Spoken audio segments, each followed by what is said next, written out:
Lideramos el camino de la opinión pública y buscamos que la cultura del debate alcance consensos y soluciones a los problemas de nuestro país.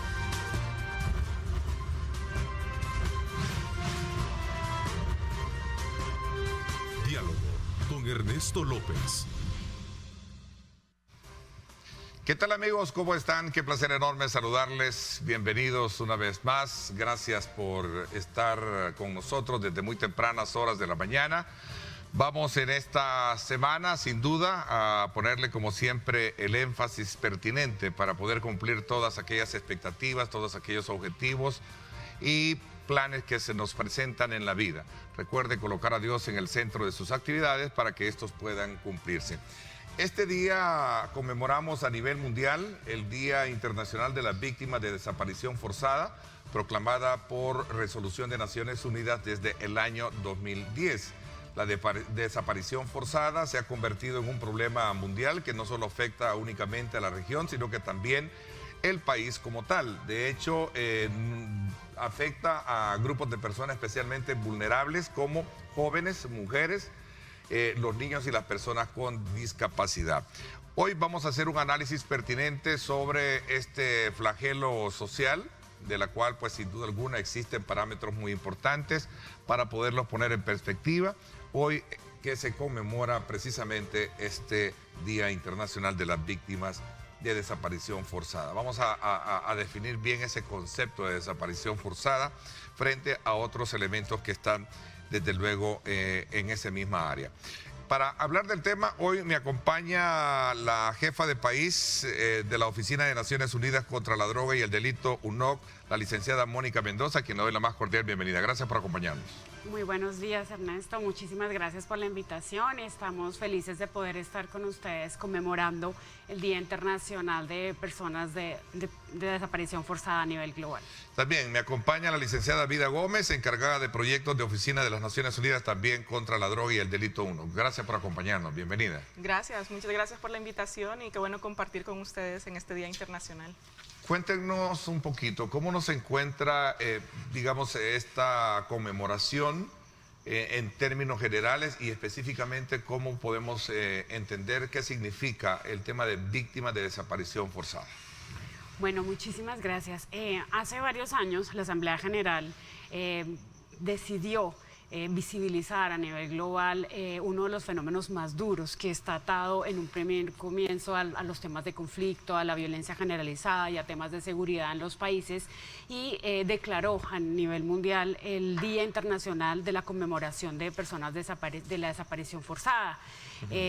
Eso fue un proceso de varios años que permitió no solamente la adopción a nivel de instrumentos internacionales, la Convención Internacional de Naciones Unidas contra Personas Desaparecidas y tras esa declaratoria, Naciones Unidas insta no solamente a los estados, sino a toda la sociedad en general a que demos un apoyo integral a las personas que han sido desaparecidas forzadamente o involuntariamente.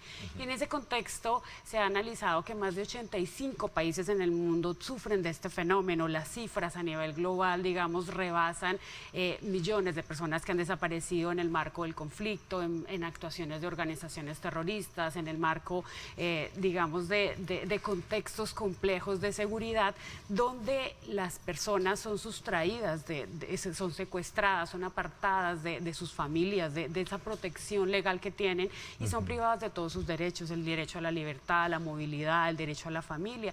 Y en ese escenario, en ese contexto, es donde nuestro trabajo ha sido relevante, no solamente en El Salvador, sino en varios países de la región donde hemos venido trabajando para combatir ese fenómeno. A ver, licenciada Gómez, también en el mismo sentido de la palabra. Realmente el Día Internacional es una buena oportunidad a nivel global de realizar un reconocimiento de derechos de las víctimas, ¿no? Las víctimas de desaparición forzada no son solo las víctimas directas, sino también sus familiares y la sociedad en su conjunto. Cuando hay una persona desaparecida, realmente todo cambia, ¿no? O sea, se ve afectado no solo a la víctima directa, posiblemente su derecho a la vida, a la integridad, como decía Mónica, sino también a los familiares, su derecho a conocer la verdad, su derecho a obtener justicia, pero también también tiene otros impactos a nivel psicológico, a nivel de los roles que se juegan en la familia, y realmente es un cambio drástico que cambia totalmente a los familiares en esa búsqueda por saber el paradero de su familiar o su ser querido desaparecido. Digamos, este espacio de reflexión que representa este día surge precisamente porque se ha convertido en un problema mundial. Sí, como le decía, dentro de la estadística que Naciones Unidas tiene, más de 85 países reportan personas desaparecidas y no todas tienen conflictos internos o conflictos, digamos, con otros países.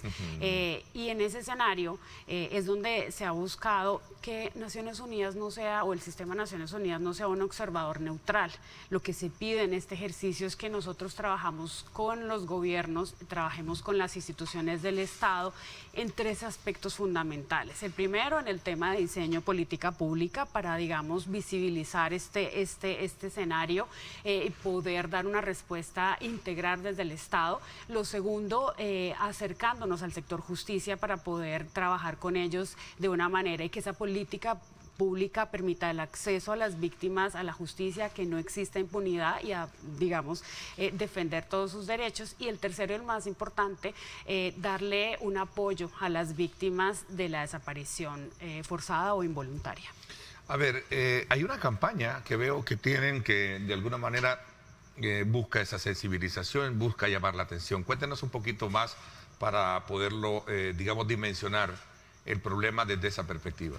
Claro que sí. Esta campaña surgió con el apoyo de un proyecto que en la actualidad estamos desarrollando en el país. Es una campaña financiada por el gobierno de Canadá, quien desde el 2017 viene trabajando con nosotros en un proyecto para visibilizar y dar una respuesta integral a las víctimas de la desaparición forzada en el país. Y esta campaña se denomina La búsqueda no se detiene. Y busca, ¿La última? La búsqueda no se detiene. Okay. Es una campaña que invita a trabajar por las familiares de las personas desaparecidas.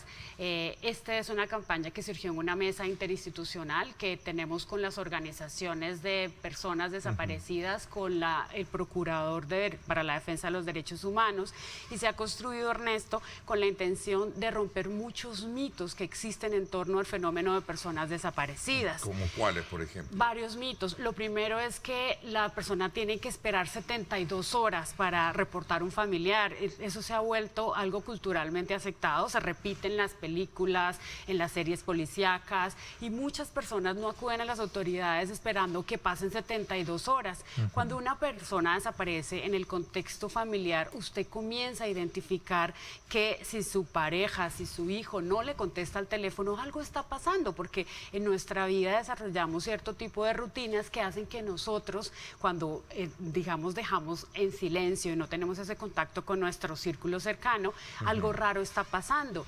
Y ese primer mito de esperar las 72 horas hace que sea muy difícil poder dar una respuesta. En muchos de los casos las 72 horas son vitales para encontrar a la persona con vida, para poder auxiliarla, para poder de una u otra forma apoyar a la persona que ha sido sustraída del amparo de la ley. Interesante. Nosotros quisiéramos este día, Ernesto, darle la camiseta de la campaña, apoyar y agradecerle a su canal y a su programa, abrir un espacio para sensibilizar y poder mostrar el apoyo a este tipo de campañas. Bueno, magnífico. Por supuesto que cuando se trata de comprender el fenómeno y ver las dimensiones que tiene en una sociedad como la nuestra, que creo que ya vamos a entrar a tocar esos elementos. Creo que es importante también como medio de comunicación aportar, dar desde luego estos aportes importantes. Así que vamos a lucir nuestra camiseta también. La búsqueda no se detiene, ¿verdad? A ver, El Salvador no es la excepción, licenciada Gómez.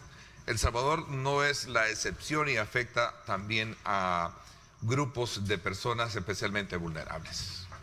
Sí, realmente la problemática de personas desaparecidas nos afecta a todos. Sin embargo, hay, por supuesto, comunidades y personas especialmente afectadas. En nuestra oficina, desde 2017, empezó una primera fase de cooperación con El Salvador, precisamente para crear una serie de instrumentos que permitieran una búsqueda inmediata de toda persona sin discriminación.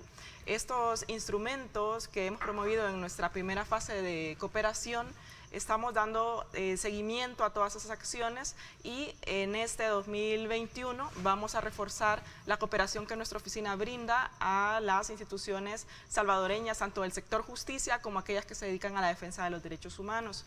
Quiero contarte, Ernesto, que hemos iniciado una nueva fase de cooperación que justamente fue firmada el pasado 24 de agosto de este año. Una nueva iniciativa también financiada por el gobierno canadiense, en la cual vamos a estar desplegando nuevos componentes de cooperación y la cual pues fue firmada este 24 de agosto por el señor Ministro de Justicia y Seguridad Pública y por el señor Presidente de la Corte Suprema de Justicia de El Salvador, quienes se han unido precisamente para empezar a hacer todas esas coordinaciones interinstitucionales que son necesarias para una problemática tan compleja como la de las personas desaparecidas. A ver, veo que este comunicado en el cual ustedes muestran el lanzamiento de la campaña y también, digamos, en alusión a la fecha de hoy, está firmado por varias instituciones. Está firmado por varias instituciones como el IDUCA, el grupo de las Dignas, Hormuza, etc. Hay muchas ONGs en todo esto, ¿sí? Sí, precisamente en torno a esta cooperación de la que hablaba Vida, nosotros hemos venido conformando una mesa interinstitucional. Hay una mesa donde están las organizaciones que en el país tienen un trabajo enfocado a la defensa y a la protección y el acompañamiento de las personas que han sido desaparecidas. Esta mesa está liderada desde la institucionalidad por el Procurador para la Defensa de los Derechos Humanos y en esa mesa se construyen mensajes claros. Este mensaje de la búsqueda no se detiene, es un mensaje construido con los familiares. Ellos quieren mandar, es una voz de aliento para que si sus familiares están con vida, ellos sepan que ellos siguen preocupados y están, digamos, trabajando y haciendo todo lo posible por esclarecer los escenarios de la desaparición y por estar de todas formas con esa esperanza para poder saber qué pasó con sus familiares desaparecidos. A ver, aquí hay un elemento que, por cierto, en el marco de ciertas estadísticas de personas desaparecidas en el país, que por cierto ha sido un tema de mucha polémica entre parte de estas organizaciones y la autoridad, por el tema de precisamente los tiempos. Usted hablaba de que uno de los mitos es romper precisamente o poner en perspectiva lo que sería este tema de las primeras 72 horas, que son vitales. ¿Para qué son vitales? Ese es el punto, ¿verdad? Para poder decir si esta persona verdaderamente se fue o está en otro menester y no precisamente bajo esa condición de desaparecido por ser vulnerable, ya sea por violencia, ya sea familiar o por violencia de carácter pública. Así es. Bueno, hay una, digamos, una premisa general. Cuando una persona desaparece, uno debe comprender de que la desaparición de una persona es un indicio de algo, ya sea de un posible hecho delictivo o de que la persona pueda estar en peligro. Definitivamente la problemática de personas desaparecidas es compleja y nosotros que venimos trabajando desde hace algunos años sabemos que detrás de una persona desaparecida pueden haber muchas circunstancias. Sin embargo, de acuerdo a los estándares internacionales, se reconoce que independientemente de lo que suceda, las primeras horas son las más importantes y los primeros días son los más importantes para encontrar a la persona desaparecida con vida y también para prevenir delitos graves. Por ejemplo, pero ese protocolo, perdón, un poco sí, la interrupción, pero ese protocolo viene precisamente de esa disposición mundial, o es que cada país asume un protocolo de esa naturaleza, porque en el país hay un protocolo para poder llevar a cabo todo este proceso de investigación, pero hay que esperar. De hecho, ha sido, decía hace unos minutos, un punto polémico con la autoridad, porque son vitales. No sabe si esa persona puede ser rescatada en ese tiempo o, en este caso, pues a lo mejor a lo mejor ande de parranda, como decimos, perdón, un poco el símil, ¿verdad? Pero son las cosas que se manejan en digamos, en esta frontera de situaciones en las que muchas personas caen. Claro, pero precisamente parte del trabajo de nosotros ha sido articular a las diferentes instituciones para que la respuesta sea integral. Y en ese trabajo interinstitucional de hace unos años atrás se construyó el protocolo de acción urgente para dar una respuesta inmediata.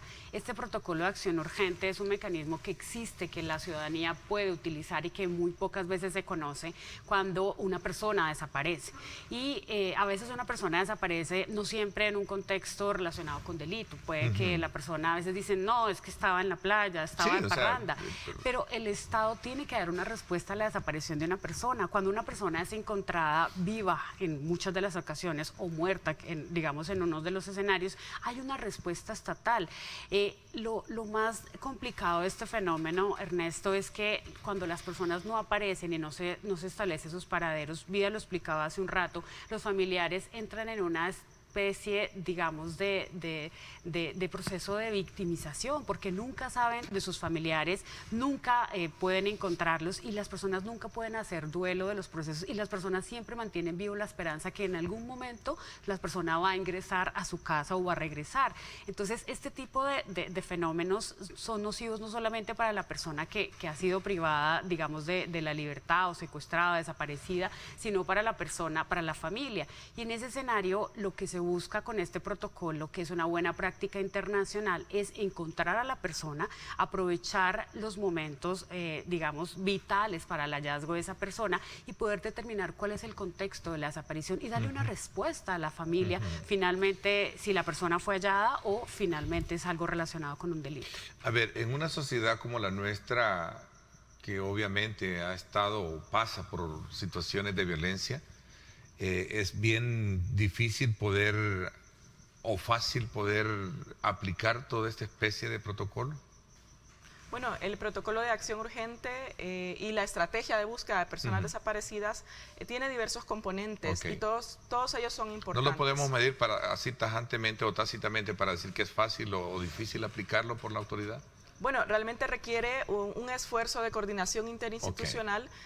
No solo desde el primer momento de la búsqueda, deben existir los canales habilitados, los receptores de denuncia con los que estamos trabajando precisamente para capacitarlos en el día a día, para que sepan, ¿no? A veces este mito de las 72 horas no solo lo tiene la sociedad, sino toda la población. Y por eso nuestra oficina trabaja para brindar esa capacitación especializada, no solo a receptores de denuncia, sino que también trabajamos con la Policía Nacional Civil, con la Fiscalía General de la República, porque la investigación de casos de personas desaparecidas pues requiere un componente técnico adicional en el cual nuestra oficina tiene experticia precisamente por nuestro mandato, que es la lucha contra la droga y el delito, ¿no?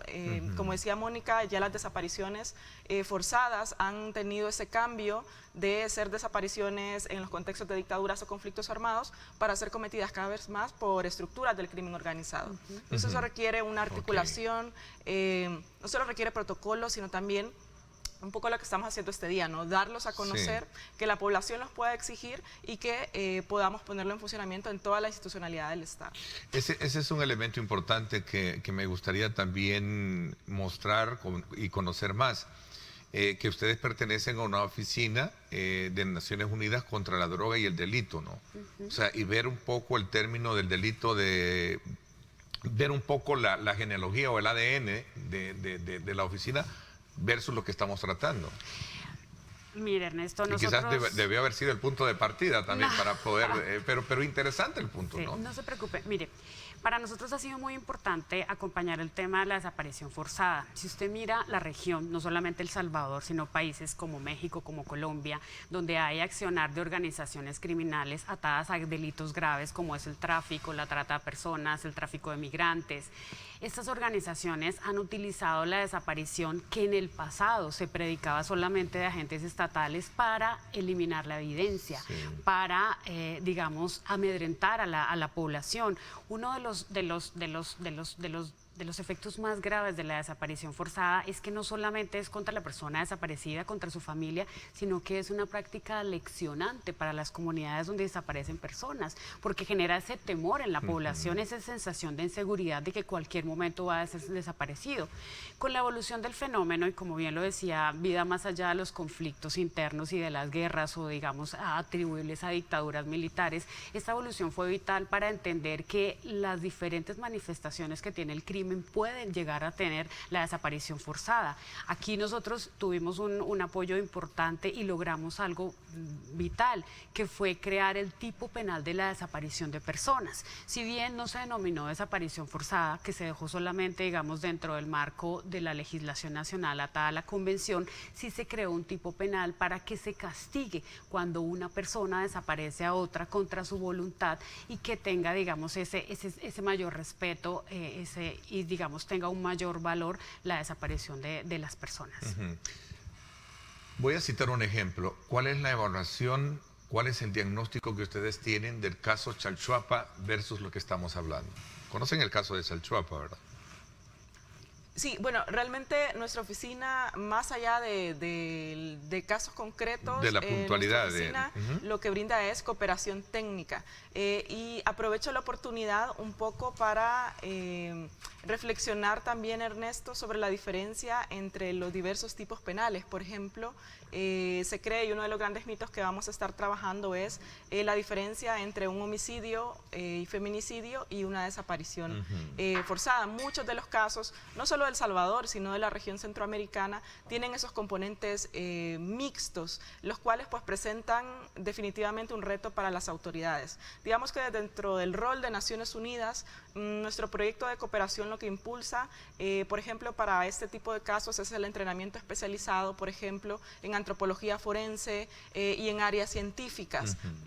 Como yo decía, al inicio del abordaje de un caso de persona desaparecida, uno podría decir, hay unos estándares internacionales para el abordaje inicial. Sin embargo, en el caso que nos consultas y en los casos generales que podrían tener estas dinámicas atadas a feminicidios o atadas a el componente científico, realmente el rol de nuestra oficina es ser un apoyo técnico, brindar esa cooperación especializada, y estamos trabajando, por ejemplo, con el Instituto de Medicina Legal, capacitando a los equipos de antropología, a los médicos forenses, y bueno, eso desde nuestro rol también fortalece la institucionalidad.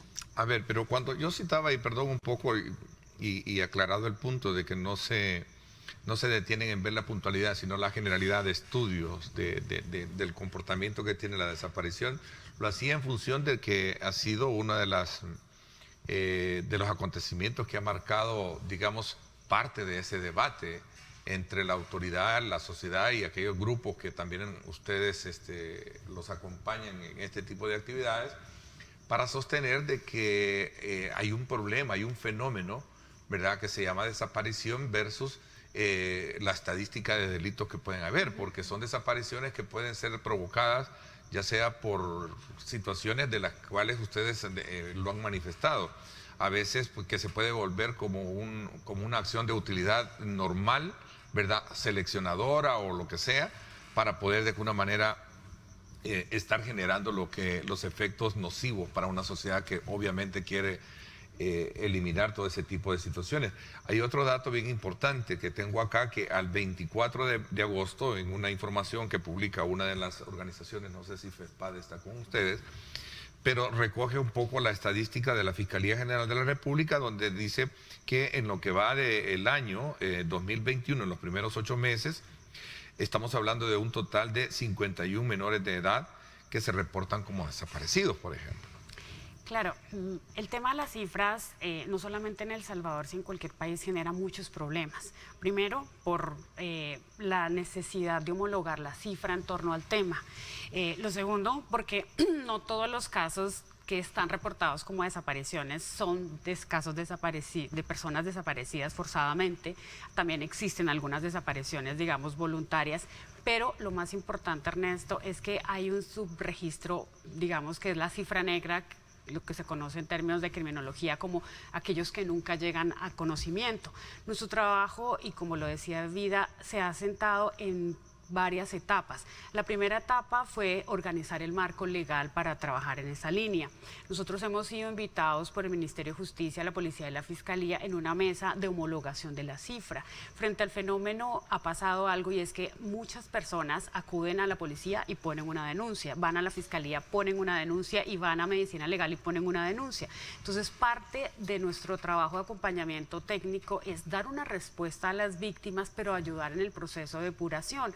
Para eso hemos también trabajado y venimos trabajando en la creación de un registro único de personas desaparecidas. Eso es algo que estamos haciendo a través de la donación de un software que se trabajó en Colombia para personas desaparecidas, que es una donación hecha por el Instituto de Medicina Legal de Colombia, y lo que busca en cierta medida es entender el fenómeno, comprender la cifra, homologarla en una mesa técnica con las autoridades y poder, digamos, entender cuántas son las personas que están siendo víctimas de este proceso. Entonces, es algo que digamos, siempre llama la atención, es uno de los retos que siempre se tienen frente al fenómeno, que se trabaja con las autoridades y donde nosotros hemos venido generando este tipo de fases y de acompañamientos para dar una respuesta. En la actualidad se viene trabajando en este proceso y nosotros esperamos prontamente poder lanzar el sistema, poder tener el registro único y que esto facilite un poco la labor, no solamente de las organizaciones de la sociedad civil que viven, digamos, reportando y que hacen acompañamiento a las víctimas, sino que de parte desde el Estado, para que ellos tengan una herramienta útil para poder, digamos, manejar una estadística mucho más, digamos, acorde con la realidad y con los momentos actuales. A ver, y tengo otro dato acá, voy a recogerlo así como a manera de insumo para poder, digamos, encontrar algunos elementos que me generen un poquito más de claridad en este tema. Por ejemplo, a junio de este año, también estadísticas de la Fiscalía que recogen ciertas organizaciones, destaca que el 46% de esas personas fueron halladas, es decir, hablamos de las personas que se reportan como desaparecidas. 5% fallecidas y 49% son de paradero desconocido todavía. Hablamos de esta estadística, de ese conjunto de situaciones que desde luego representan también una cifra importante que analizar, ¿no? Así es, Ernesto. Realmente cuando estamos ante la problemática de personas desaparecidas es importante hacer esa clasificación, no solo para entender mejor la problemática, sino también para tomar algunas acciones en uno u otro sentido. Eso siempre es muy importante en todos los países. Desde Naciones Unidas y según lo que hemos venido trabajando con el protocolo de acción urgente, realmente lo que el protocolo recomienda es no solo iniciar esa búsqueda inmediata, sino también eso potencia la claridad que se tiene sobre la problemática y recomienda precisamente para mejorar todo el tema estadístico, siempre registrar no solo cuando aparece una persona, sino en qué condiciones ha aparecido, si aparece con vida, puede haber sido o no víctima de un delito. Por ejemplo, una chica puede reportarse desaparecida, pero ser víctima de, la encontramos, pero es víctima de trata de personas o es víctima de una violación sexual. Entonces, no toda persona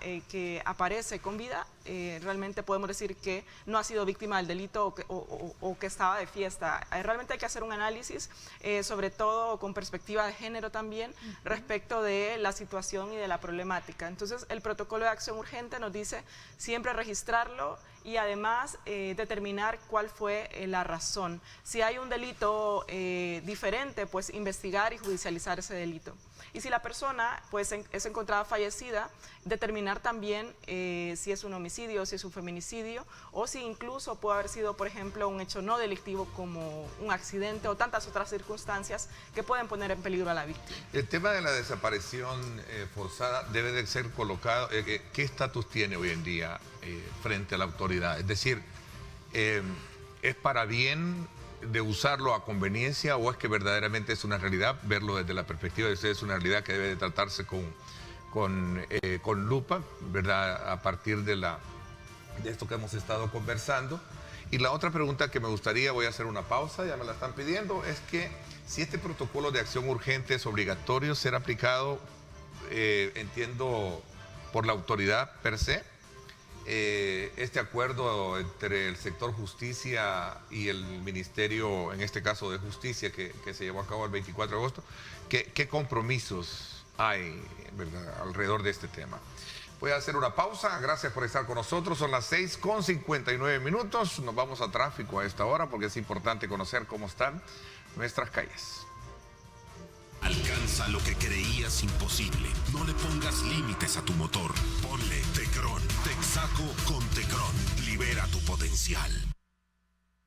Nos vamos entonces gracias a Texaco con Tecron. Recuerde, más de 100 años evolucionando para ser insuperables. Texaco con Tecron, libera tu potencial. Vámonos a conocer cómo está en este caso el sector de Los Chorros. Tenemos una circulación vehicular. No hay un tercer carril segregado a esta hora como lo vemos en la imagen, por lo cual pues pensamos que hay tráfico como lo está mostrando la misma imagen, ¿verdad?, que se encuentra bastante despejado. Así es que desde ya usted tome en consideración, precisamente si viene desplazándose para esta zona del sector de Santa Tecla, viniendo del sector del Poliedro, para que pueda de alguna manera colocar bien su agenda y por supuesto los tiempos para no verse complicado por el tráfico. Gracias a Texaco con Tecron, este fue el reporte del tráfico. Recuerde, Texaco con Tecron, libera tu potencial. Alcanza lo que creías imposible. No le pongas límites a tu motor. Ponle Tecron. Texaco con Tecron. Libera tu potencial.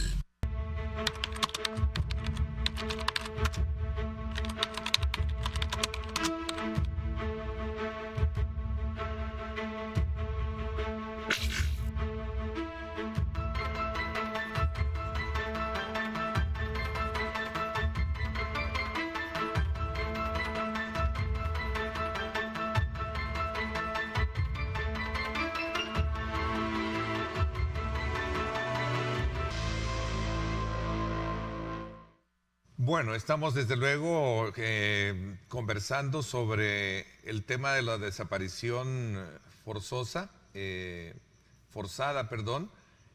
como un día en el que se conmemora a nivel mundial el Día Internacional de las Víctimas.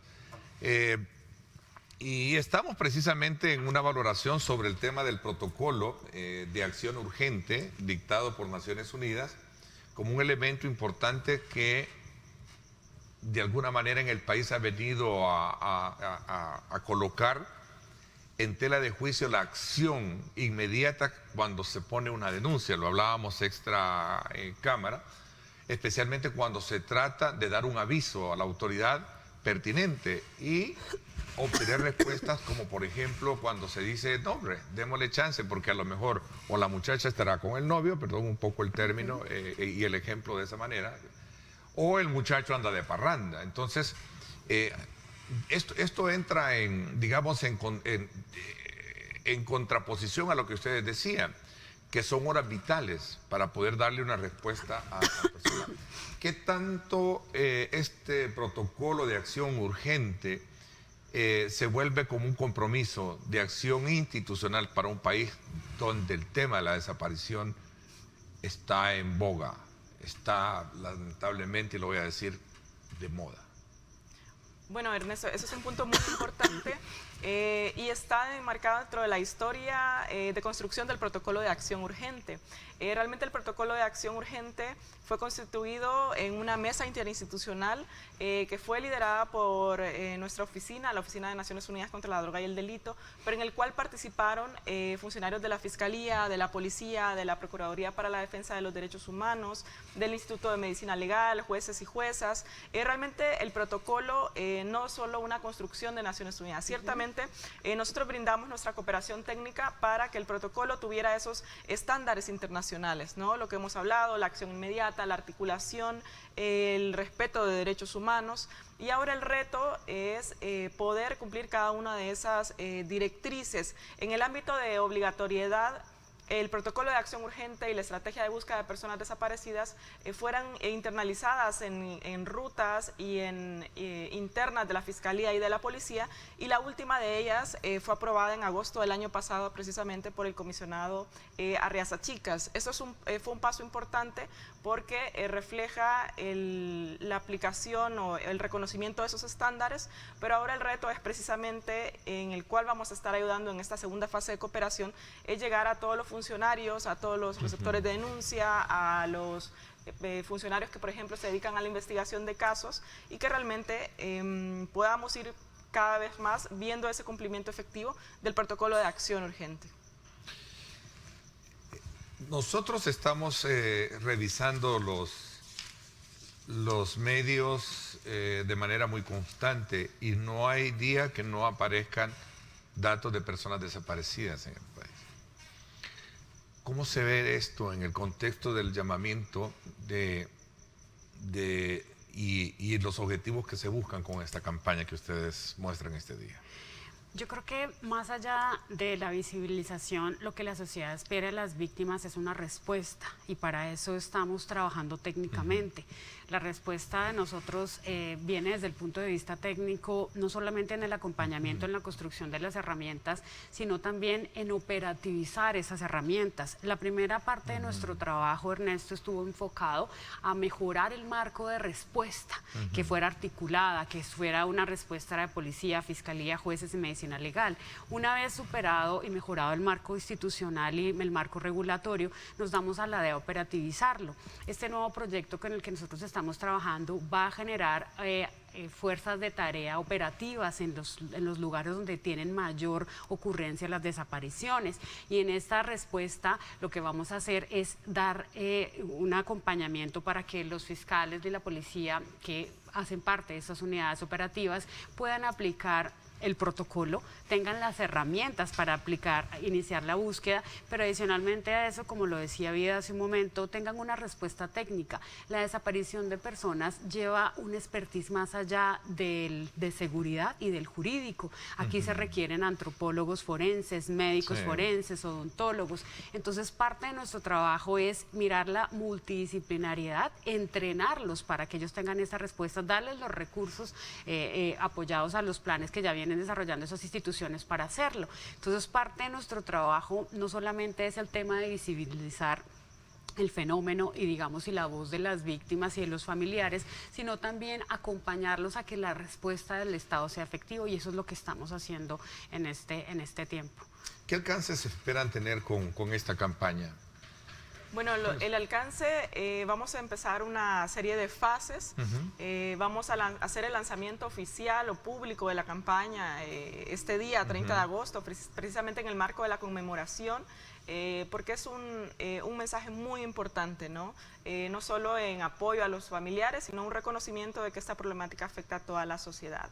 Esta campaña va a ser divulgada en redes sociales, vamos a realizar diversos actividades, no solo de dar a conocer los principales mensajes, sino trabajar sobre la base de mitos y realidades. Vamos a incorporar universidades, vamos a invitar a las instituciones del sector justicia, vamos a invitar a todos los jóvenes y a todos realmente a quienes se quieran sumar. Este tipo de campañas está abierta a la participación de todos los sectores y nos parece muy importante que todos podamos reconocer que tenemos un rol importante frente a la problemática de personas desaparecidas, ya sea que estemos en la institucionalidad en el Estado, organizaciones de la sociedad civil, academia, ¿verdad?, los medios de comunicación, y precisamente ese es el llamado. Así que va a ser una campaña abierta, les invitamos a todos a sumarse y vamos a estarla presentando pues en las próximas horas. La respuesta, me decían, es positiva a partir de la firma del convenio que se ha establecido con la autoridad para poder trazar toda ese apoyo técnico institucional para lograr los objetivos, ¿no? Nosotros creemos que es positivo en el sentido que lleva el compromiso a la acción. A veces es muy fácil decir estamos comprometidos, pero se hace algo contrario a lo que se dice. Y en este proceso, esta nueva firma con el ministro de Justicia, con el presidente de la Corte, con la presencia del fiscal general como testigo de honor, buscó realmente eso, traducir ese compromiso del más alto alto nivel político a los cuadros operativos. Y parte del trabajo en los próximos 2 años, Ernesto, va a ser acompañar a estas fuerzas de tarea en terreno, en los municipios donde existen, digamos, un mayor reporte de personas desaparecidas y poder movilizar a la institucionalidad para que den una respuesta como Estado efectiva a las personas desaparecidas. El tema de la migración es un fenómeno que también ha venido a copar, digamos, es un espacio bien importante cuando se habla de desapariciones. ¿Cómo se ve el tema de la migración también en este contexto?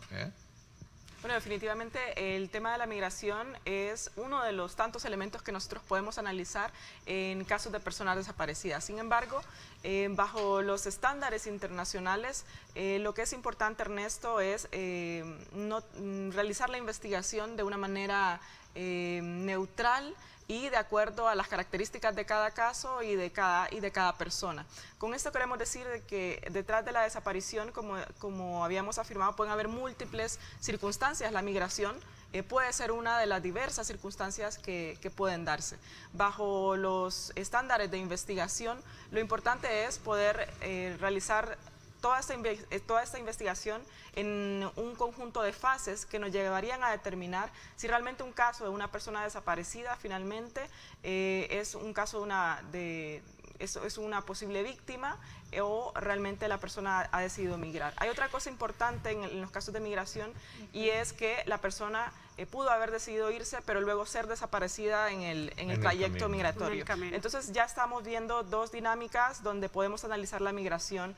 Un primer momento donde se analiza si la persona ha decidido posiblemente migrar, y otro momento donde, aunque haya sido su libre decisión, se encuentra también a merced del crimen organizado en las rutas de tránsito en las cuales toma pues, para llegar a su destino. Entonces, este análisis es muy importante porque nos refleja que no solo el país, El Salvador o Centroamérica, sino también otros países latinoamericanos tienen unas importantes obligaciones estatales de acuerdo con la Convención de Naciones Unidas de Desaparición Forzada frente a las víctimas, ¿no? Entonces, definitivamente el tema migratorio es un componente que nosotros podríamos analizar de los tantos que se pueden presentar en esta problemática. Bueno, al grado que este tema de la migración viene siendo uno de los principales puntos de preocupación que tienen los gobiernos de la región. Se han establecido programas de asistencia, de apoyo, cooperación, se le ha buscado por todos lados, ¿verdad?, para poder contenerlo. Sí, creo que uno de los grandes retos que enfrenta la región, el interés que tienen los estados, no solamente de garantizar que las personas quisieran mejorar las condiciones de vida y de desarrollo para que las personas no se vean en la necesidad de migrar.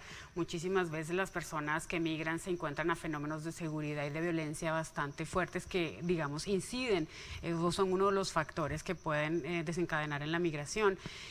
Nosotros, dentro de nuestro trabajo, tenemos como parte prioritaria y dentro del proyecto de personas desaparecidas, dar también ese vistazo a los fenómenos migratorios y cómo en algunos de los casos, como bien lo decía Vida, la migración hace parte, la persona desaparece en la ruta del migrante, porque es dejada a su suerte, porque se queda la caravana, porque se enferma o simplemente hay una actuación de organización criminal. Entonces ahí es donde el trabajo que estamos haciendo de fortalecer los procesos investigativos son vitales. Yo creo que algo que sí es importante en el tema migratorio es trabajar el tema de las operaciones conjuntas entre los países, poder no solamente hacer investigaciones con las autoridades nacionales, Ernesto, sino también tener la posibilidad de mirar que la persona que desapareció en el territorio de un país pueda, digamos, generar una operación conjunta con las autoridades para esclarecer cuáles fueron las condiciones de la desaparición. Y yo creo que ahí vamos a enfocar esfuerzos. Realmente cualquier tipo de proyecto de personas desaparecidas que tenga esa visión del problema o del fenómeno de las migraciones va a tener en nuestro apoyo una respuesta técnica, que es lo que hemos tratado de hacer en esos escenarios.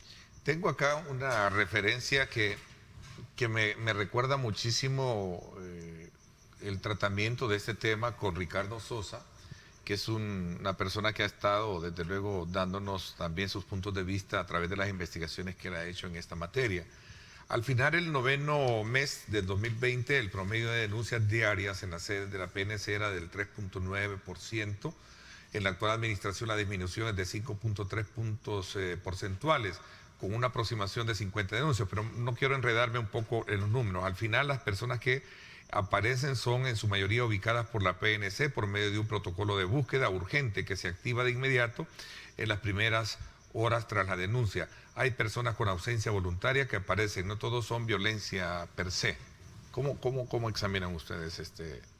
Bueno, en el panorama internacional, realmente si nosotros analizamos los diversos países, hay, como decía Mónica, se ha determinado que hay más de 85 países en el mundo que tienen dinámicas de desaparición y aún hay muchos otros países que no tienen altos índices de violencia y que tienen incidencia de personas desaparecidas.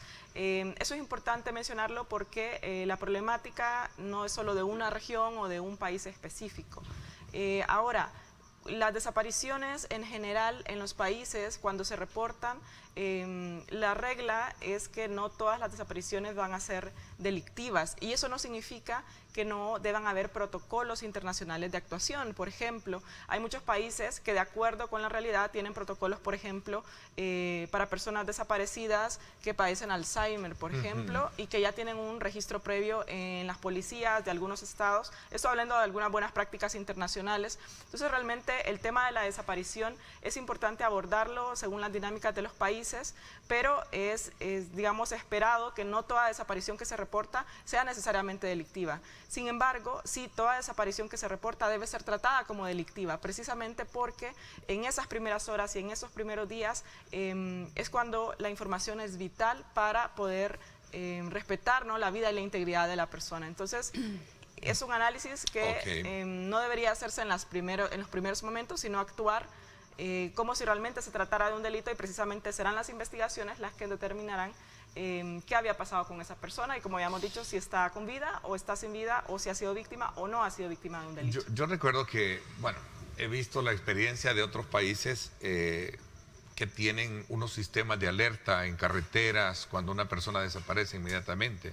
Eso, digamos, como que es parte de la misma reacción de digamos, de los momentos vitales que deben de tener una denuncia como tal, ¿verdad? Y creo que ese es uno de los mecanismos inmediatos.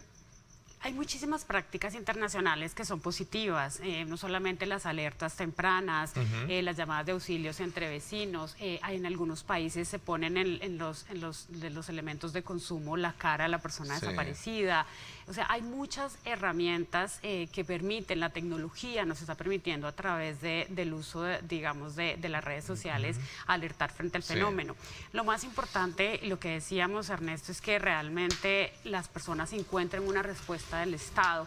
La efectividad del Estado es encontrar a la persona viva en unos casos, o si ha tenido, digamos, un deceso, poder darle una respuesta a la familia, que es por lo que estamos aquí hoy. Ok, muchísimas gracias. Quiero agradecerles el que nos hayan dado también la oportunidad de conocer en el marco de esta conmemoración este fenómeno y, por supuesto, también sumarnos a la campaña, ¿verdad?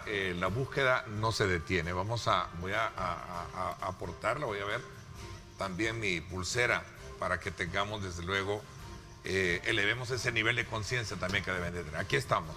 Muchísimas gracias por habernos acompañado. Muchísimas gracias, Ernesto. Gracias. Y vamos a estar pendientes del evento del lanzamiento que tienen este día ya a nivel de... Claro que sí.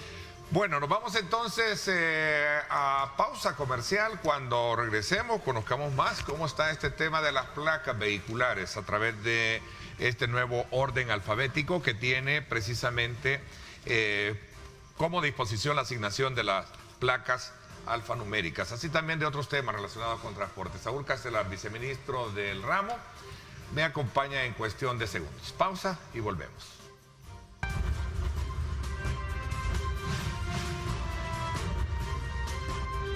Diálogo con Ernesto López. Bueno, gracias nuevamente por estar con nosotros a esta hora de la mañana. Como siempre, colocamos temas muy importantes de mucho interés para usted. Y hoy queremos darle la más cordial bienvenida al viceministro de Transporte, el ingeniero Saúl Castelar, para que nos comente sobre este nuevo sistema de asignación de placas alfanuméricas, en qué consiste, qué se persigue con este cambio, a la cual hemos estado acostumbrados obviamente con la correlación numérica, ¿verdad? Por años, y que ahora entramos en esta dimensión que, por cierto, la tienen otros países como los Estados Unidos y que las manejan, creo, por estado mismo, ¿verdad? Bueno, bienvenido para que nos hable sobre este tema. Gracias por acompañarnos, viceministro. Gracias, Ernesto. Muy buenos días y un cordial saludo para todas las personas que nos sintonizan esta mañana. Comencemos un poquito hablando en qué consiste este cambio, ¿verdad? ¿Por qué venir de números y ahora introducir ya una figura alfanumérica? Alfanumérica, sí. Muchas gracias, Ernesto. Como hemos venido mencionando desde hace algún tiempo, debido al crecimiento vehicular de nuestro país, el cual es en este momento de aproximadamente un 8% anual, el caso de las placas particulares en particular ya excedió del 1.000.000 de vehículos. En nuestra estructura actual de placa, en la cual únicamente tenemos 6 espacios numéricos, solamente era posible con los dígitos del 0 al 9 acomodar hasta el número 999.999. Debido a que no hemos hecho un cambio de emisión de la placa, sino que seguimos ocupando la placa 2011 que contiene únicamente estos 6 espacios para poder acomodar el número 1.000.000, se volvía necesario comenzar a pensar en un sistema numérico que nos permitiera exceder de esta cifra. Para ello hemos decidido utilizar el sistema hexadecimal, que en adición a los 9 dígitos del 0 al 9 también acomoda las letras desde la A a la F.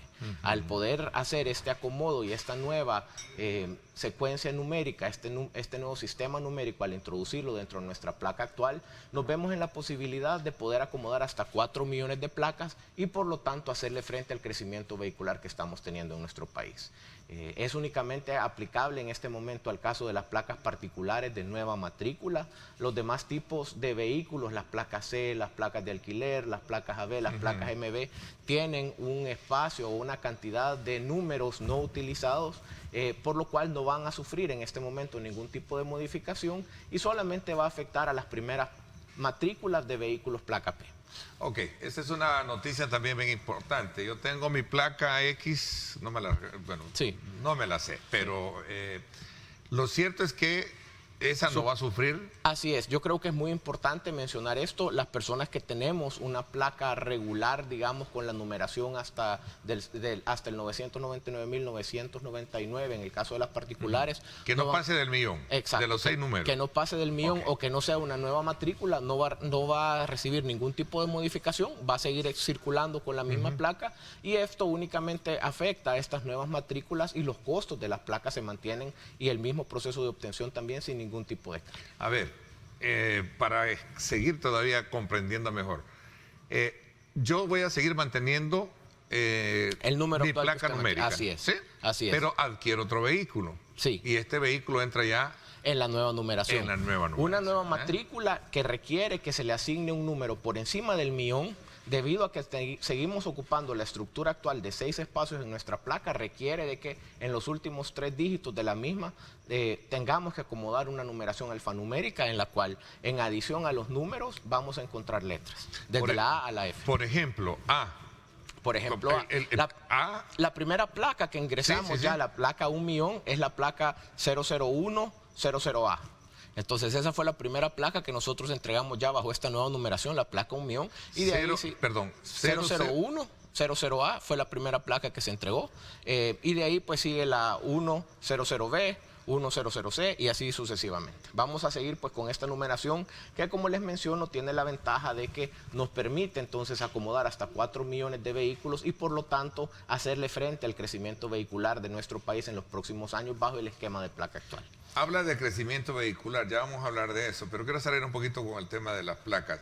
¿El costo no varía? ¿Se mantiene? Se mantiene exactamente el costo de una primera matrícula dependiendo del tipo de vehículo y no hay ninguna afectación para todos los usuarios que ya cuentan con su vehículo y con su placa en este momento. Ok, la otra gran pregunta, ministro. ¿Qué tan seguro es para poder tener control de estas placas en términos de que no se vaya a vulnerar o se vaya a falsear o se las vayan a robar y puedan ser utilizadas por la delincuencia. Bueno, nosotros lo hemos venido diciendo, la placa tiene, digamos, las mismas condiciones de seguridad que una placa numérica. Es para todo efecto un sistema numérico correlativo el que estamos utilizando, tal como lo ordena la ley.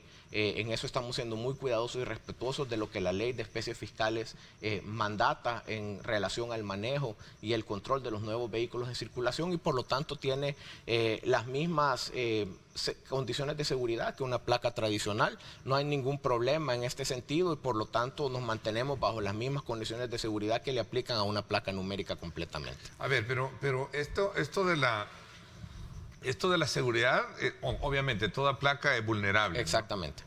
Exactamente. Mi pregunta es cómo lograr que el nivel de seguridad, no tanto de que no me la vayan a robar porque estoy aparcado en algún lugar, sino más bien por el control que se pueda llevar, sí, bueno, desde ese punto de vista de registro.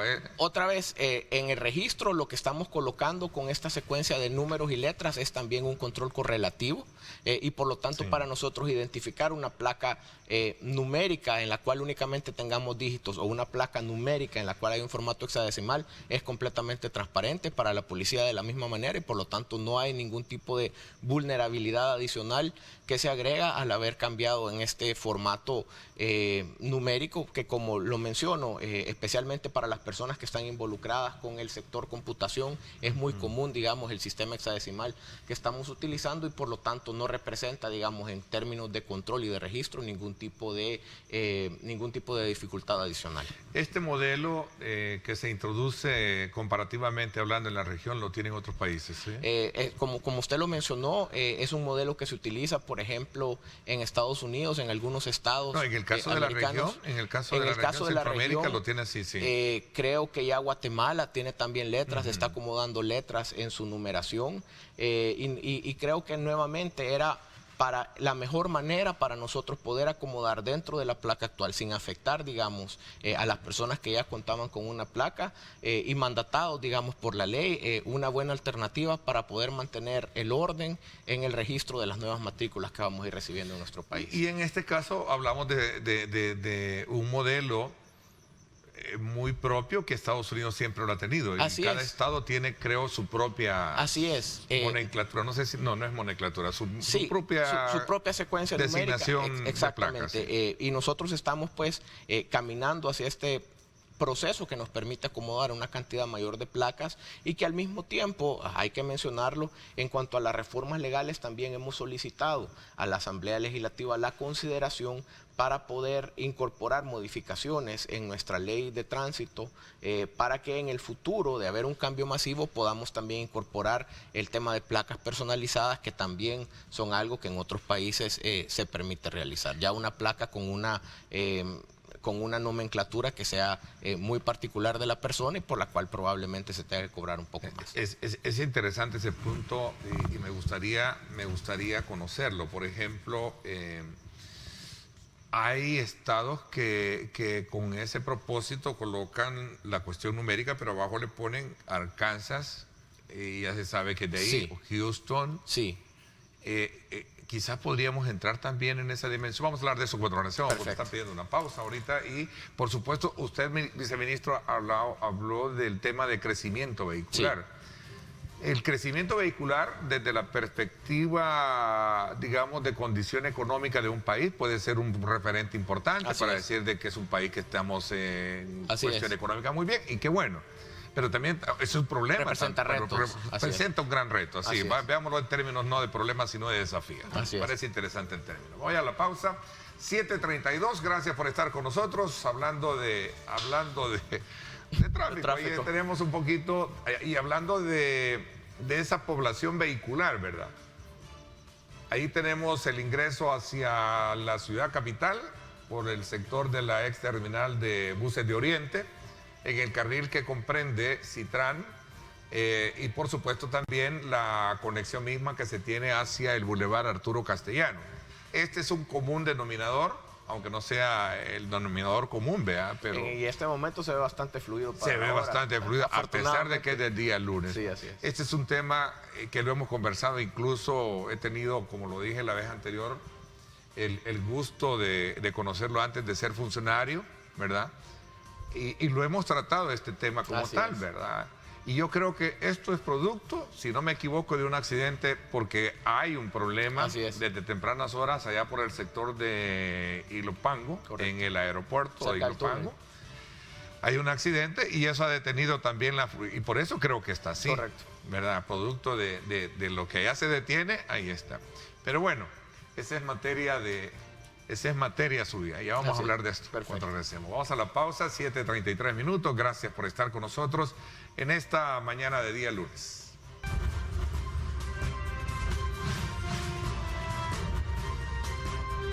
Diálogo con Ernesto López. Bueno, gracias nuevamente por estar con nosotros. Hablando de vehículos, quiero decirles a ustedes que gracias a Coaspae Innova, usted puede participar y ganar aperturando una cuenta por depósito a plazo fijo de $10,000 más $100 que usted pueda dar en aportación. Usted puede recibir un cupón y participar en una rifa de una camioneta Mercedes-Benz GLB 200. Para que usted tenga esa oportunidad, pues ahí usted tiene que aperturar esa cuenta por depósito a plazo fijo. Pero también puede abrir un ahorro programado. Fíjese, usted innova con $100 y $100 más en aportación y puede recibir un cupón para participar en la rifa de otro vehículo tipo sedán Mercedes-Benz A180. Ahí tiene la oportunidad de poder hacerse de su vehículo nuevo. Continuamos conversando con el ingeniero Saúl Castelar, viceministro de Transporte. Dos cosas importantes y vamos a hablar del tema del tráfico. Por cierto, esa imagen que teníamos Del Boulevard del Ejército. del Boulevard del Ejército era por el accidente en la Sí. cual había también un Hay poste, un poste eléctrico que ha está detenido el levantando. tráfico allá. Así es, eso fue alrededor de las 4:30 de la mañana. De la mañana. Una rastra que impactó un poste de luz. En este momento ya se generó, digamos, un Ahí doble está carril. la imagen. Exactamente. Sí, esa es. Ese fue el accidente. Ya pues está la policía y personal del servicio eléctrico liberando la zona, y como se puede ver en los dos carriles que han quedado del lado opuesto hacia San Salvador, es que se ha habilitado un doble carril para poder manejar el flujo de tráfico en la zona. Y ahí está, digamos, el resultado, ¿verdad? Así es. Poco en lo que es común a esta hora ver Claro. los atacamientos. Decía de las placas, ministro. Sí. Por departamento, en el caso de la experiencia o modelo como en Estados Unidos, es a veces por estado. Sí. Houston, Arkansas, Chicago. Exactamente. ¿Podríamos debido- llegar a tener ese modelo nosotros acá, que un vehículo que es comprado por alguien que reside, según sus datos, en Usulután, tenga Usulután, Sí. tenga San Miguel? Yo creo que en función del crecimiento vehicular que se vaya teniendo, este puede ser un modelo que puede ser adaptado. Evidentemente, por el tamaño geográfico de Estados Unidos, la diferenciación por estados resulta más necesaria de lo que en nuestro país se requiere. Somos un país pequeño en el cual la identificación geográfica de los vehículos pues no es tan necesaria en este momento en función de la cantidad de vehículos que se tienen, pero sí podría ser una opción que a futuro podría considerarse en la medida que el crecimiento vehicular en los otros departamentos del país vaya creciendo. En este momento, más de la mitad de todos los vehículos que circulan en nuestro país se registran en San Salvador, y el resto se distribuye pues principalmente en La Libertad, en Santa Ana, en San Miguel, y el resto de departamentos realmente tienen una inscripción de vehículos bastante baja. A futuro esto seguramente puede ir cambiando, y entonces Sí. la posibilidad De hecho se puede convertir en un factor de seguridad. exactamente para Porque poder qué ubicar. tal si ese vehículo que anda, un vehículo de San Salvador que anda haciendo en la Unión, ¿verdad? Exacto. Por exacto. decir, si en un retén le para y mire, y el dueño, ok. Claro. Digo puede yo, ser- no sé, puede estoy ser un pensando en elem- voz alta, como Sí. decía nuestro buen amigo Alfredo Mena Lagos. Sin duda puede ser un elemento que podría considerarse a futuro, Ernesto. Dice, como usted decía, que hemos venido estudiando incluso desde antes que usted era funcionario público. Así es. Viendo el comportamiento vehicular en nuestro país, y veo que habla mucho del crecimiento vehicular con este tema de las placas. Sí. Sin duda alguna esto puede ser un síntoma de un estado de economía muy bien, el país que hay vehículos Sí. para la población en acceso, pero también un problema a la hora de la infraestructura, que sabemos que prácticamente la tenemos colapsada. Así es, Ernesto, definitivamente es un reto poder manejar esta cantidad de vehículos que día con día crece en nuestro país. Lo hemos mencionado en muchas ocasiones. En el caso del parque vehicular automotor de 4 ruedas tenemos un crecimiento sostenido durante los últimos 10 años de aproximadamente el 8% anual.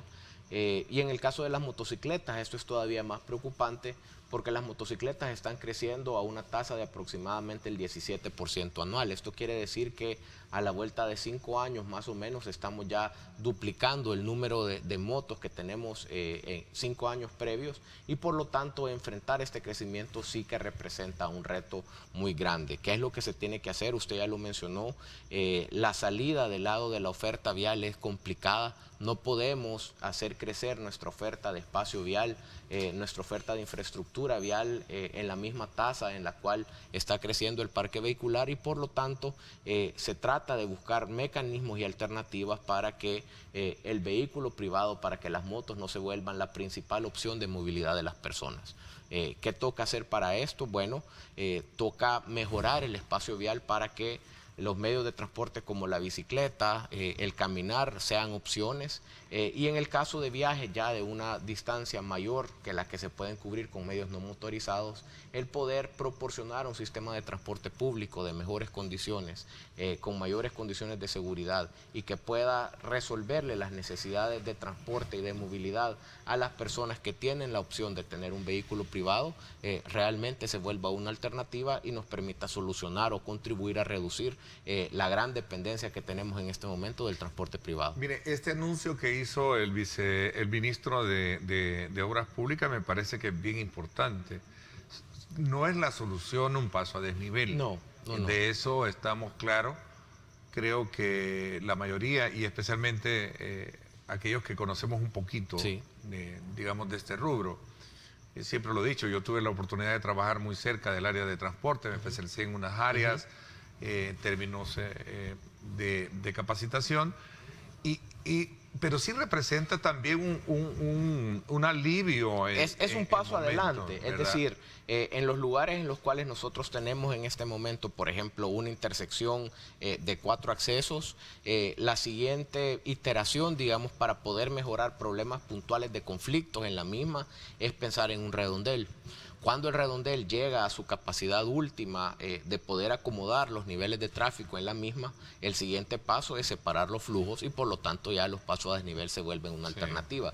¿Qué es lo que tradicionalmente ha pasado y ha sido una crítica en el uso de los pasos a desnivel? Es que los mismos a veces se han considerado de una manera aislada, sin pensar en términos de corredores completos. Y cuando usted únicamente interviene un punto específico y el resto del corredor lo deja prácticamente como está, simplemente está moviendo el problema que puede tener en este momento en el lugar que va a intervenir hacia un punto adelante o atrás en el flujo vehicular de donde usted está haciendo una intervención. En el caso de los anuncios que hizo el señor ministro de los lugares que vamos a intervenir con estas pasos a desnivel que vamos a desarrollar, sí que se ha pensado en términos de corredor, y por ejemplo 3 de las intervenciones están colocadas a lo largo del corredor Constitución, que como sabemos es una de las entradas principales hacia nuestra capital, y que por lo tanto en esta visión de corredor que se le está tratando de impregnar con estas 3 intervenciones de pasos a desnivel que vamos a tener en la zona, en la calle al Volcán, cerca de la calle de la Gloria y en el redondel Integración principalmente, sí se va a generar, digamos, este corredor que de alguna manera va a dar algún tipo de solución a la fluidez y al acceso de entrada y salida a la capital por esta zona.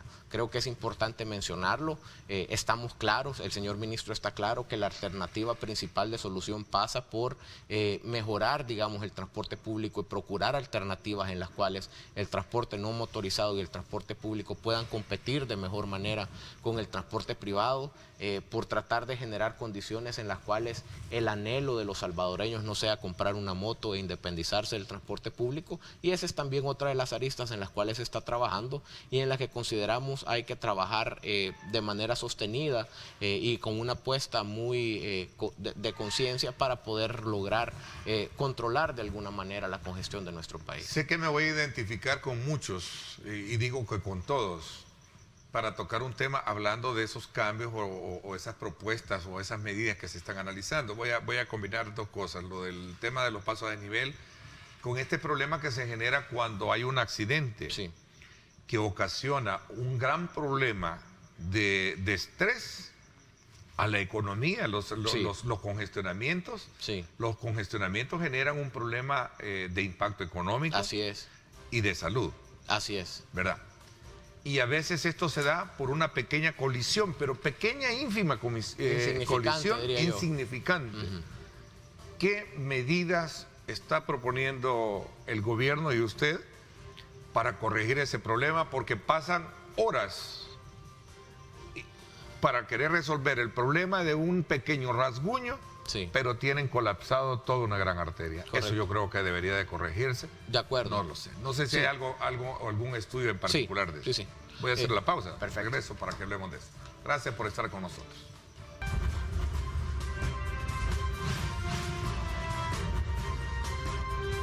Diálogo con Ernesto López. Bueno, gracias nuevamente por estar con nosotros. El tema de colisiones ínfimas, Sí. rasguños. Sí, vale la pena mencionarlo, Ernesto, en horas de la mañana, en horas pico, también de la tarde, muchas de las calles de nuestro país circulan bajo los términos que en ingeniería de tráfico se conocen como niveles de servicio F. El nivel de servicio es una medida de la congestión que hay en una calle y va desde la A, que es el mejor de las condiciones, donde no hay ningún tipo de congestión, hasta el nivel F, en el cual ya cualquier ligera interferencia en el flujo de tráfico causa realmente parones y consecuencias de alto impacto. ¿Qué quiere decir esto? Que en horas pico en nuestra ciudad, cuando tenemos las calles realmente atestadas de vehículos, como usted bien señala, cualquier colisión, por pequeña que sea entre dos vehículos, genera realmente impactos que van a tener consecuencias grandes para todas las personas circulando en esa zona en función de las demoras que se pueden generar. Muchos de estos incidentes, como usted menciona, tienen realmente características muy mínimas, insignificantes diría yo, y el hecho que muchas de las personas en este momento tienen que esperar que vaya un parte policial o que llegue las personas de la aseguradora para poder quitar a los vehículos genera realmente una externalidad de consecuencias negativas para todas las personas que están ahí circulando. Se está proponiendo dentro de las propuestas y reformas legales que se han presentado a la Asamblea, que situaciones como esta se pueda validar, digamos, la evidencia fotográfica para que la misma pueda servir a la hora de tener una definición, digamos, legal, si esta fuese necesaria, entre dos personas que se han visto involucradas en un accidente. Los vehículos que se involucran en un tipo de incidente como estos de condiciones mínimas deberían de ser movidos de la zona de manera inmediata, de manera tal que en el marco de 10 minutos, por decir algo, esta situación pueda evidenciarse, se puedan tomar las fotos de manera correcta y esto pues podamos continuar, digamos, con la continuidad del tráfico en las zonas donde estas situaciones se dan.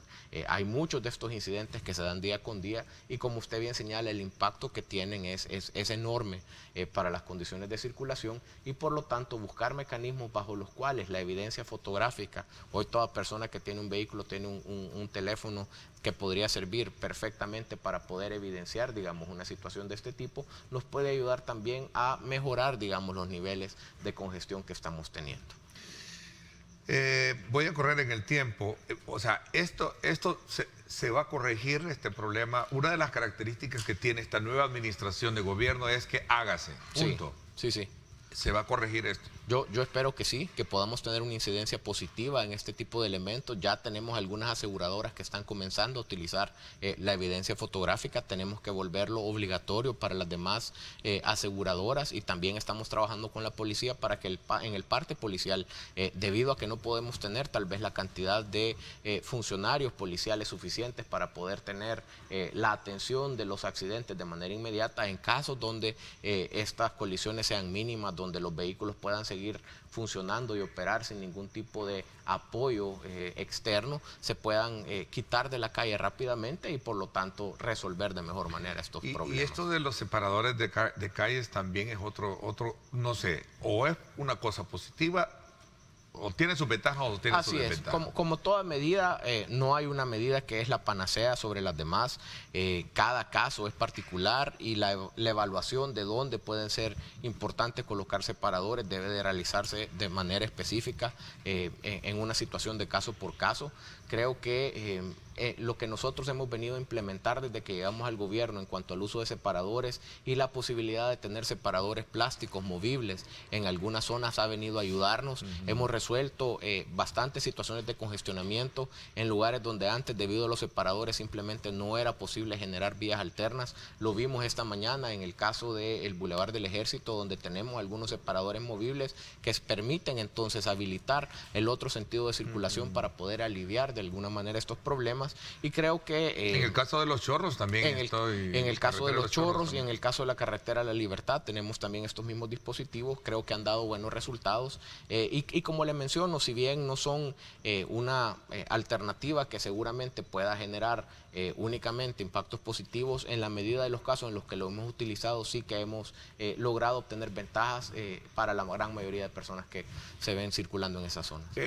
Pongo un ejemplo, el caso del Citrán, por ejemplo. Sí. El caso del Boulevard sigue siendo complicado por el tema de pasar. Es más, hay portillos en los que usted puede entrar y salir de todo eso. Sí. ¿Qué se ha pensado hacer ahí con eso? Yo creo que ahí hay un problema, independientemente que se quitaran ahorita los separadores que están en algunas zonas donde circuló antes el BRT. La diferencia de nivel entre las dos porciones de calle son ahorita altas. Entonces también se tocaría nivelar, digamos, toda la zona para poder liberar y unificar, digamos, la circulación.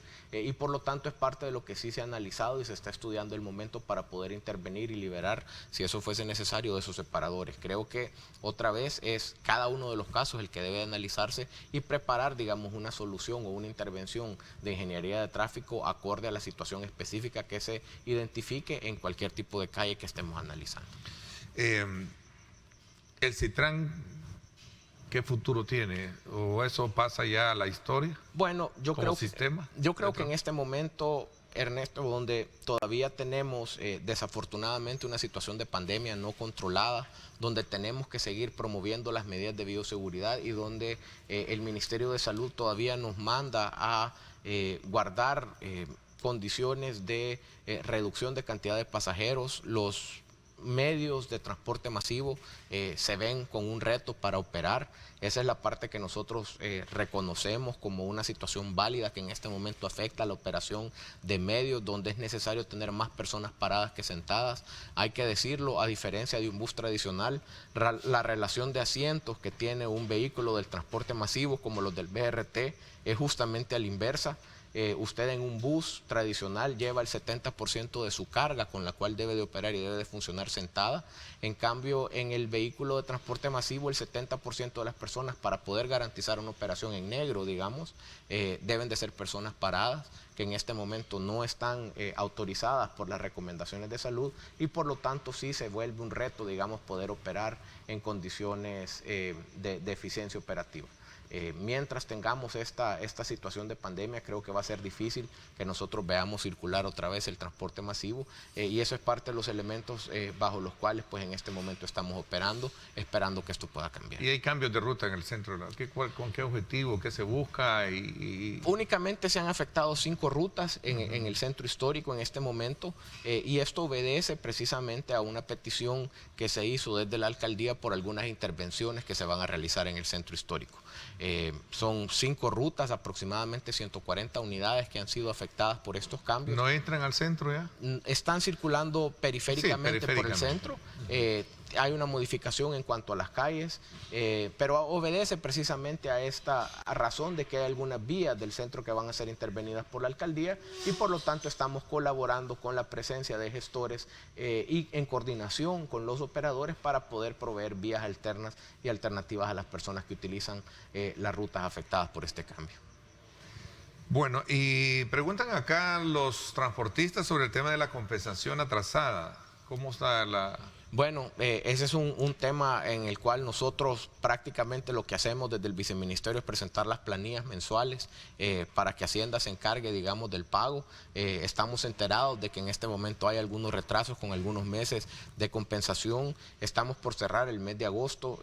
Cada vez que se inicia un nuevo mes tenemos la posibilidad de revisar este tema y espero que ya con la llegada del nuevo mes, con la llegada del mes del Bicentenario, de hecho, podamos tener buenas noticias para los transportistas y resolver parte de esta situación.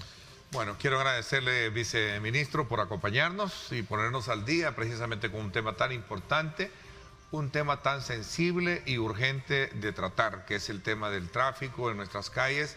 Creo que esa apuesta del tema de los pasos a desnivel, si bien es cierto, no es la solución completa, pero puede ser una parte de alivio. Así es. En momentos para zonas como las que ligeramente ubicamos ahora, ¿verdad? Pero son 7, creo, que los que se van a construir. Son 7 intervenciones. Ernesto, yo le agradezco la invitación. Siempre es un gusto compartir con usted. Me tiene a la orden en cualquier momento y un saludo muy cordial a las personas que nos regalaron tiempo esta mañana para escuchar nuestra conversación. Gracias a usted, viceministro.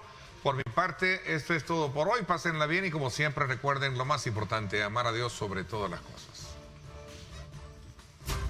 Lideramos el camino de la opinión pública y buscamos que la cultura del debate alcance consensos y soluciones a los problemas de nuestro país.